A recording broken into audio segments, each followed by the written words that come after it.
2022 IPL சீசனில் Gujarat Titans team lead பண்ண ஹர்திக் பாண்டியா கப்பை வின் பண்ணி கொடுத்தாரு. ஆனால் அதே ஹர்திக் பாண்டியா 2023 ஐபிஎல்லில் ஃபைனலில் சென்னை சூப்பர் கிங்ஸ் கிட்ட டிஃபீட் ஆனாங்க. அதே மாதிரி 2024 ஐபிஎல்லில் ஸ்ரேயஸ் ஐயர் லீட் பண்ண கொல்கத்தா நைட் ரைடர்ஸ் கப்பை வின் பண்ணாங்க. ஆனால் 2025 ஐபிஎல் ஃபைனலில் அதே Shreyas Iyer team royal challengers Bangalore கிட்ட தோத்தாங்க.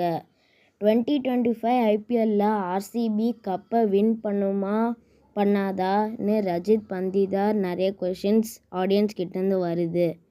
இந்த 3 மேட்சஸும் ஆர்சிபி ஜிடி கூட ஜெயிச்சா அவங்க கப்பை வெல்லலாம். ஆர்சிபிக்கு 99% வின் ரேட் இப்போதைக்கு இருக்குது. நீங்கள் ஒரு வேளை ஜிடி ஜெயிக்கும்னு நினச்சா ப்ளூ ஹார்ட் கமெண்ட் பண்ணுங்கள். ஒரு வேளை அப்போனாலும் ஆர்சிபி தான் ஜெயிக்கும்னு நினச்சிங்கன்னா ரெட் ஹார்ட் கமெண்ட் பண்ணுங்கள்.